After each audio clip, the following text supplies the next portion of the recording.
कोई वर्षा का विषय तो आया नहीं जो बात करें। आप लोग इसे उठाइए। सूक्ष्म का अर्थ ये है कि वो कोई इंद्रिय गम्य नहीं है, सुख जो होता है, पहली बात तो। दूसरी बात है कि पहले थोड़ा होता है जो जीव पकड़ नहीं पाते हैं। दो बातें हैं। सुख है वो ज्ञान जैसा मूर्तिक नहीं है कि मूर्त को जानने वाला ज्ञान मूर्तिक कहलाता है। वो मूर्तिक तो है नहीं सुख, जो कि मूर्त स्थूल है, उसका हमको अभ्यास है। मूर्त की बात सब आसानी समझ आ जाती है, स्थूल कहते हैं उसको। ये सुख हुआ, शांति मिली हमको, निराकुलता हुई, ये हम पकड़ नहीं पाते हैं क्योंकि संस्कार वही मूर्त का ही है। इसलिए वो तो स्थूल तो पकड़ में आता है। बुद्धि भी ज्ञान में रहने से हमारा जो है पकड़ने की शक्ति भी कमजोर हो गई है। ज्ञान तो कमजोर करता ही करता है, बहिर्मुख रहेंगे तो कमजोर रहेंगे। तो ये कमजोरी रही है, तो मूर्तपना नहीं होने से, हम सुख अमूर्त होने से सूक्ष्म है। और अभी थोड़ा भी है एकदम। तो अधिक हो तो पता लग ही जाए। चीनी थोड़ा पानी की गिलास थोड़ी सी डालो तो मालूम नहीं पड़ती है, ज्यादा डालो तो मालूम, अधिक डालो तो मालूम पड़ती है। तो ऐसे पहले तो सुख अमूर्त है और अति अल्प है, उसको नहीं जी पकड़ पाता है और ज्ञान में खड़ा रहता है। सुख हो जाता है उसको, काम काज से निपटा, ज्ञान छूट जाता है, सर आंखें बंद करके लेट जाता है, विचार भी नहीं करता है, तो शांति तो हो जाती है उसको। इतनी शांति होती है, नींद आ जाती है उसको। लेकिन वो शांति हुई उसको, बाहरी बार का रस इतना रहा है कि उसको पकड़ नहीं पाता है और इतना कि अशुभ प्रसंगों में रहता है। तो शाम की स्थिति में अशुभ की इच्छा होती है, अशुभ राग पैदा होता है, तो गिरी गिरी जाता है। तो पहले बात है, हम प्रसंग जो है अशुभ प्रसंग में वो टाले जी, तो कौन टाले जिसको पता लगेगा सुख दुख देता है। बाहर में अशुभ प्रसंग में अशुभ तीव्र कषाय होती है, शुभ प्रसंगों में तीव्र कषाय नहीं होती।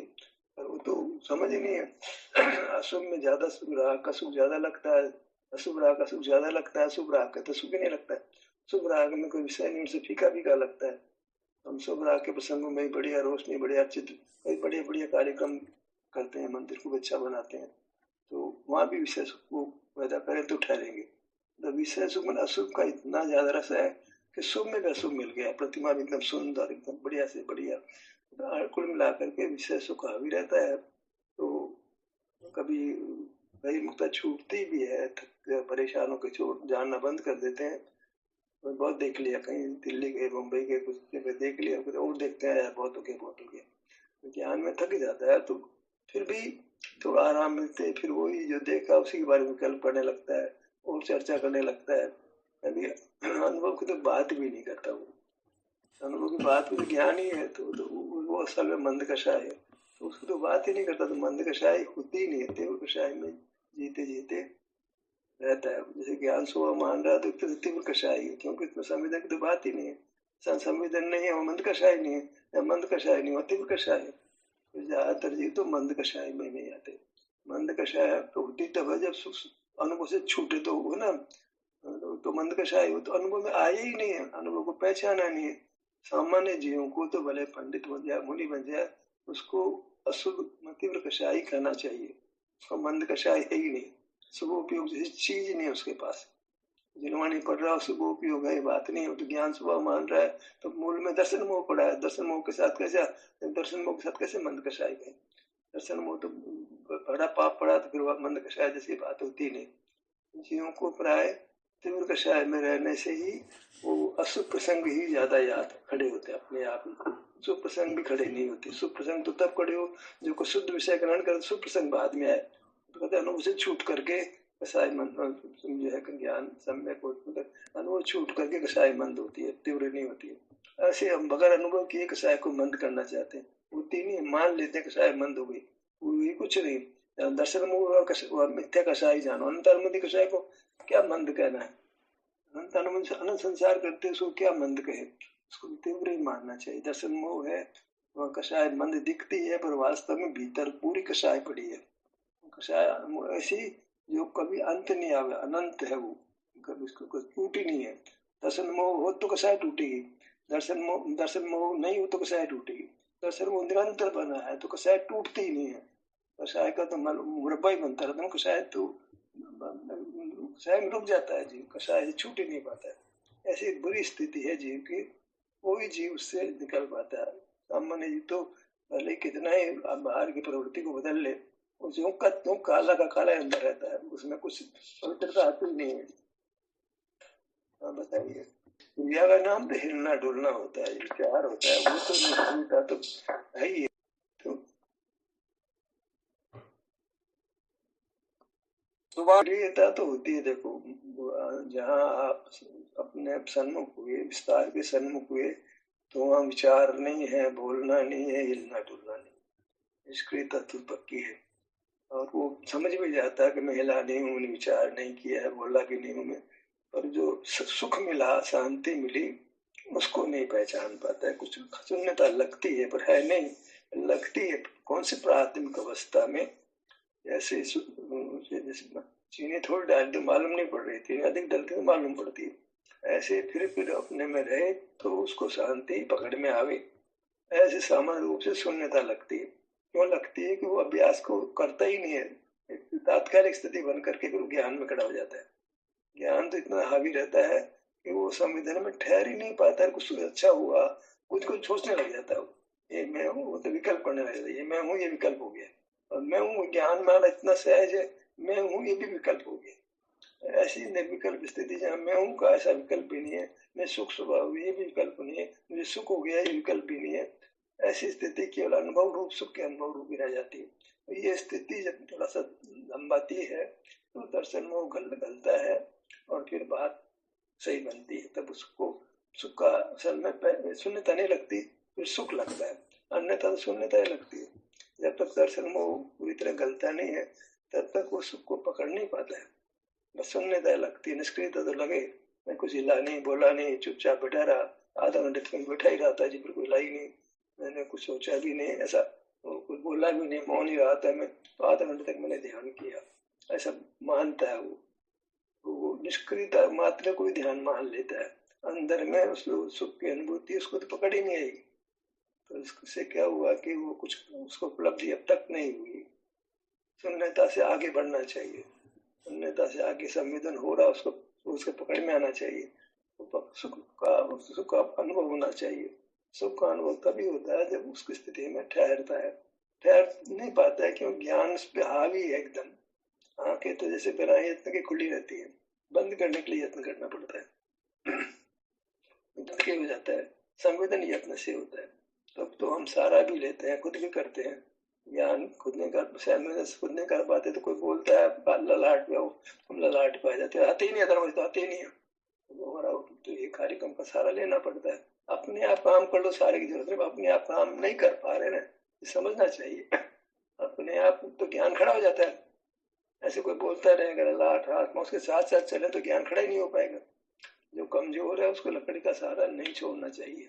कमजोर वृद्ध बालक है, वृद्ध है, उसके पांव पूरी तरह काम नहीं करते हैं, उसको लकड़ी रखना चाहिए, कर पड़ेगा, हाथ पांव टूट जाएंगे। तो हमारी स्थिति हाथ पांव टूटने जैसी है, खुद कर नहीं पाते हैं, ऐसे में जुड़ते नहीं है, तो भैया फिर क्या होगा, बर्बादी होगी और क्या होगा। खुद करें, दो ही चीजें हैं, या तो खुद करें या सारे से करें। ना खुद करते हैं ना सारे से करते हैं, तो क्या दंतबंदी करोगे और क्या करोगे। दंतबंद में संसारी बनेगा। कहने को बोलेंगे तो उठ सकल से दंतबंदी जातम जाओ, बोलना ही बोलना है, तोते की तरह से कुछ नहीं। जो सूक्ष्म तो कहीं न कहीं तो उसको उस काम को लंबाना होगा, तो कैसे करता है वो तो आखिर उस पर डिपेंड करता है। तर्क युक्ति युक्ति तो खूब दे दी गई उस काम के प्रति, और युक्ति का सारा लेकर के अनुभव खड़ा होगा। तो वही युक्ति सब समझ आ गई कि बाहर तो कुछ मिलेगा नहीं, अपने अंदर भी नहीं मिला तो बाहर तो नहीं मिलेगा, बात तो सुनता रहता है, समझ में आ सकती है ना, तो बाहर तो नहीं आना है। तो फिर अंदर रहता है तो वो एक स्थूल संवेदन भी खड़ा हो जाता है, सुख खड़ा हो जाता है, जो पहचान लेता है उस काम को करता है। वही बात, बाहर सुख नहीं है, बाहर सुख नहीं है, ये बात कोई बार बार पक्का करना पड़ता है।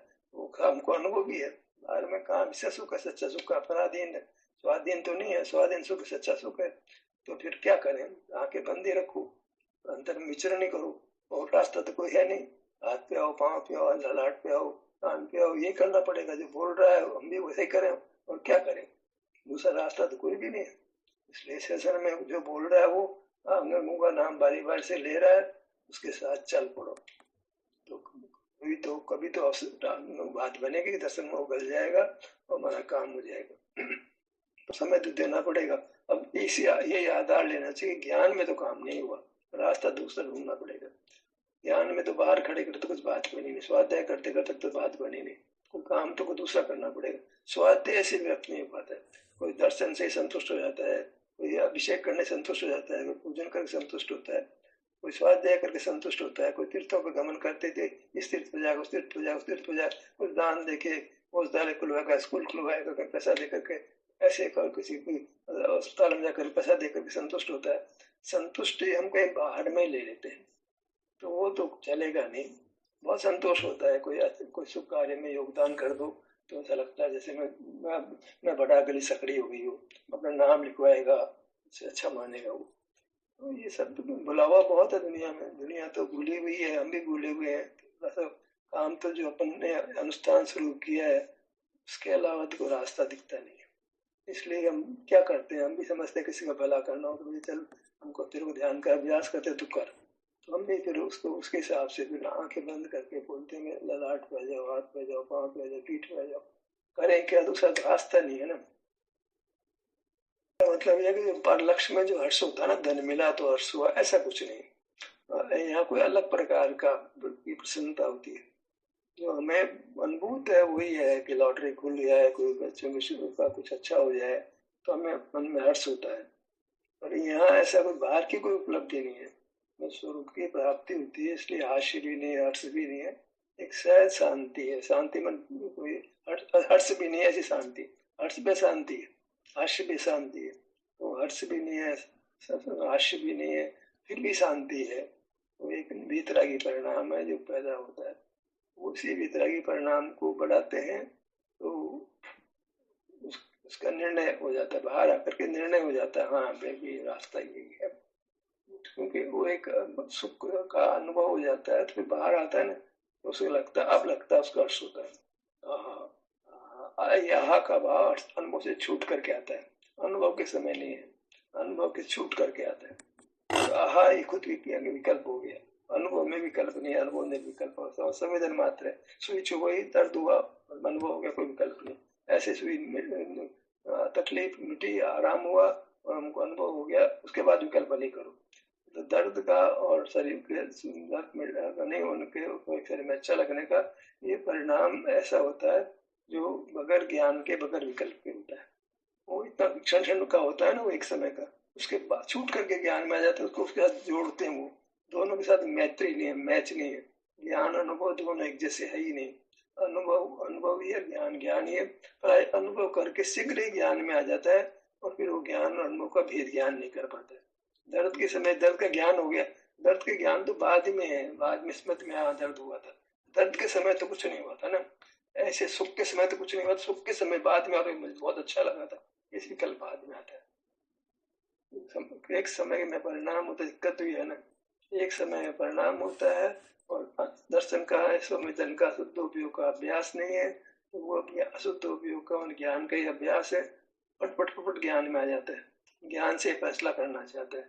तुम ज्ञान को यार एक बार अलग रखो ना, तुम तो अनुभव रूप रहने का ही प्रयत्न करते हो, जब कुछ विचार ही नहीं करना, बस आंखें बंद कर शरीर पे आगे, शरीर पे एक स्थान से दूसरे स्थान, शरीर पे बने रहो, कुछ सोचना बंद रखो, तब जा करके कोई बात बनती है। सोचने लगते हैं, फटफट सोचने लगते हैं, सोचना तो है ही नहीं, निर्णय तो होगा बाद में, होगा अपने आप ही, अभी निर्णय मत करो, अभी तो जो शरीर में सुख की स्थिति है उसमें ठहरते रहो, अभी तो वेदना रही स्थिति को समझ लो, अपने आप सुख तो महसूस होने लग जाएगा। वेदना स्थिति कोई उपाधि मान करके वहां बने रहो, उसी को भोगते रहो, काम हो जाएगा। मतलब बहिर्मुखता को रोकते रहो तो काम बन जाएगा। जैसी स्थिति है, निद्रा जैसी स्थिति है, जागते भी सोना, तो अनुभव तो नहीं हुआ, सो रहा है बस, सोया भी नहीं है, जागा भी नहीं है, कोई बीच की स्थिति में ऐसा मुद्दे की तरह पड़ा है बस। बात तक निर्णय नहीं हुआ, ज्ञान के प्रति हेता नहीं हुआ, तो वो अर्ध निद्रा जैसी स्थिति में चला जाता है। उसको निद्रा भी नहीं कर सकते, जागृति भी नहीं कर सकते, अर्ध निद्रा की स्थिति में आधा घंटा पौन घंटा रहता है, प्रकार नहीं है। तो आराम से सोते हैं नहीं रात को, बाहर में थक जाते हैं तब तो आराम से लेट जाते हैं, सोना क्यों, तब परेशान होकर तब सोने की बात करे हो, ऐसे वो परेशान होकर के अर्ध निद्रा में ध्यान में बैठता है, उसमें कोई बात नहीं बनती, वो तो बराबर जो है संवेदन रूप हो गई ध्यान में। प्रयास में बैठे हिसाब से मुझे अंगों पर आना है, तो अंगों पे आने का तो बात ही नहीं है उसको, तो अर्धनिद्रा जैसी बात बनती है। ध्यान का जो प्रकार है वही इसके पास नहीं है, उसको नकार शरीर का ध्यान हो गया। अब उसका ध्यान होगा कहाँ से, उसका ध्यान होता कहाँ है, या तो निद्रा है या अर्धनिद्रा है, और क्या होगा वहां पर। अब प्रकार को ध्यान की विधि जो जगह जगह आचार्य हमने लिखा, अनुकला में 10-15 उदाहरण दिया, और आचार्य कहना चाह रहा है कि देखो ध्यान की एक विधि है कि आंखों को बंद करके ध्यान को लाट फैलाता है, हाथ फैलाता है, पैर फैलाता है, पीठ फैलाता है। अब उसको तो नकार रहा पंडित, तो बुरी तरह से नकार रहा है, हालांकि आगम तो हाँ बोल रहा है। आज का पढ़ा लिखा व्यक्ति जो ज्ञान के पक्ष में, उसका ऐसा खंडन करता है, वो हिसाब ही नहीं है। तो फिर वो ध्यान तो मैं भी करता हूँ, तो फिर तो अर्धनिद्रा की मुद्रा में रहता है और कुछ नहीं करता, कृष्ण ध्यान नहीं करता, तो कोई नकार रहा हो तो ध्यान कैसे हो।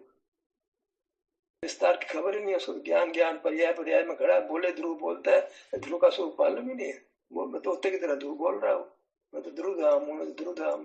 कौन ध्रुव धाम में भी है, वो एक विस्तार ध्रुव होता है। और क्या ध्रुव होता है, विस्तार वृत्ति के अलावा तीसरा ध्रुव बना क्या होता है बताए हमारे को। यही है ना विस्तारित अंदर में, और क्या है अंदर में, अंदर में क्या मिलेगा भाव को, हृदय पे अपना उनको समझ मालूम। तो सम्यक ज्ञान तो होना ही चाहिए, सम्यक ज्ञान के बिना तो चरित्र कहाँ से हो गया। तीनों चीजें, तीन भेद कर दिए ना हमने, ज्ञान हुआ, चरित्र ज्ञान चरित्र दोनों बातें रहती है। चरित्र है, चरित्र छूट के ज्ञान होता है, ज्ञान से जुट कर चरित्र होता है। छठे सात गुण स्थान तो ऐसे ही होता है। अब तेरे को तो जो है छठा गुण स्थान में ज्ञान तो मन ज्ञान तो होता ही नहीं तेरे को, सम्यक ज्ञान तो है ही नहीं, तो चैत्र कहाँ से हो गया। अभी तो सम्यक ज्ञान सा सम्यक चैत्र, अनुभव ज्ञान, अनुभव ज्ञान, अनुभव ज्ञान, अनुभव ज्ञान, ऐसे चलना है। अभी तो ज्ञान ही नहीं है तो अनुभव कहाँ से आ गया। अभी मोक्ष मार्ग में ज्ञान अनुभव, ध्यान ज्ञान, ध्यान ज्ञान, ध्यान ज्ञान, तपो रखता है, तपो रखता है माने भोजन आदि में नियम नियम से रहता है, ऐसे मोक्ष मार्ग बनता है। वो पहनता है उसे भोगता है, ऐसे मोक्ष मार्ग बनता है कि ज्ञान ध्यान तपो रखता है, समझ भी सही हुई है, अनुभव भी कर रहा है, और बाहर में पदार्थों का त्याग भी उसको बाहर में बढ़ता है। ज्ञान में भी त्याग बढ़ता है, और बाहर में वस्तुओं का परिकर भी उसके पास नहीं रहता है, तो मार्ग बनता है। उनका एक समन्वय चलता है, एकांत निश्चय नहीं, एकांत व्यवहार नहीं। ऐसे निश्चय व्यवहार वो नहीं कि तुमको मत्थे मुखी निकालने के लिए, तो उसको बस एक ही कभी निश्चय मुख्य करो, कभी व्यवहार मुख्य करोगे, छोड़ोगे किसी को भी नहीं।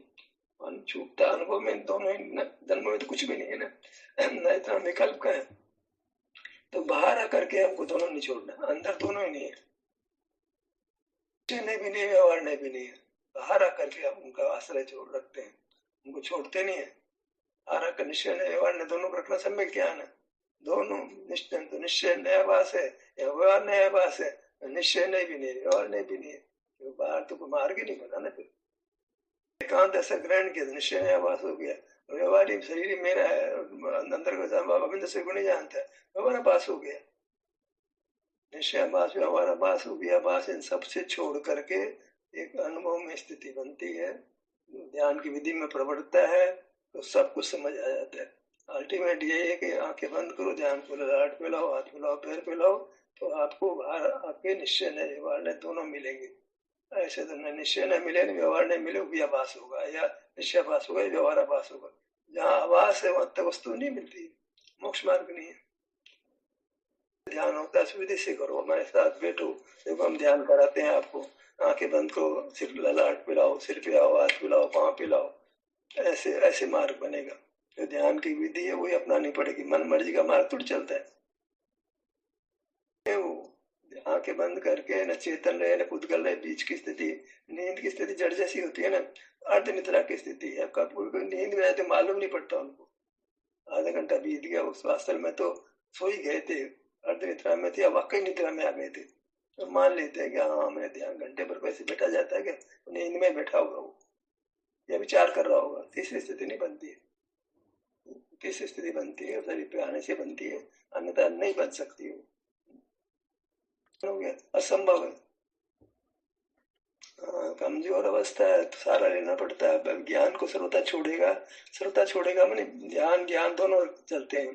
अब ज्ञान के निषेध में रहेगा, होगा नहीं ना, एक साथ कोई बदलाव होता ही नहीं दुनिया में। जब बच्चा हुआ तत्काल जवान हो जाता, तत्काल बूढ़ा हो जाता है, नहीं होता ना, चाहे लाख प्रयत्न करो तो नहीं होगा। काम तो काम की विधि से होगा, इसका नाम नियम है, इसको हम कर्म नियमित कहते हैं। और वो क्रमबद्ध भगवान ने जान लिया, ऐसा क्रम नहीं, कुछ नहीं होता है। तो जब मुझे तो भाई साहब ध्यान हाँ, तो वहाँ जाग करके थोड़ा सा स्वप्न का ख्याल रहता है, बाकी कुछ ख्याल रहता नहीं, नींद में क्या क्या विकल्प किए थे हमने। आप ही बता दो पिछले 6 घंटे सोए थे, उसमें क्या क्या विकल्प किए थे, नहीं होता ना, कुछ नहीं मालूम। ऐसे उनको कुछ नहीं मालूम। थोड़ा सा ज्ञान है, उसका नाम स्वप्न का, वो कहते हैं स्वप्न का ज्ञान। थोड़ा सा अंतिम समय के जागने से कुछ समय पहले क्या चल रहा था, उसको भी कोशिश करनी पड़ती है। सब सब कुछ नहीं मालूम रहता है। ऐसे रहता है शून्य में रहते आधा 8-6 घंटे, शून्य में तो 1 सेकंड भी नहीं रहा भाई। थोड़ा सा याद रहा तो बस, बाकी बताओ ना तुमने क्या किया था। जो काम तो हुआ था, स्मृति नहीं। निद्रा की स्मृति नहीं रहती, थोड़ी सी स्मृति रहती है। ऐसे स्मृति थोड़ी सी रहती है, इसमें मालूम ही नहीं है तो कुछ नहीं किया, मैंने कुछ नहीं किया, मैंने कुछ नहीं किया। किया है अगर किया तो जड़ थोड़ी से कुछ नहीं किया। परिणाम तो है, तो किस रूप से अनुभव रूप परिणाम, तो ज्ञान रूप से परिणाम है। ज्ञान रूप ही रहा है, लेकिन जागृति में उस क्षण का तो पता है, उस बाकी का तो जैसे कुछ मालूम। काम तो प्रति समय हुआ था, सच्चे पर्दे से। मुझे तो बहुत तकलीफ होती है यार, हमको हमें कुछ बारे में मालूम ही नहीं। हम हमारे बारे में अनजान रहे। हम 4-6 घंटे में नींद में हमने क्या किया हमें पता नहीं है। हमें हमारा भूतकाल पता नहीं लग रहा है, हमें हमारा स्वभाव ही नहीं भूतकाल को जानने का। तब संतोष होता है। मैं भूतकाल को जानने का स्वभाव नहीं, भविष्य को जानने की जिज्ञासा नहीं, ये अनुभूति, ये सुख रूप है।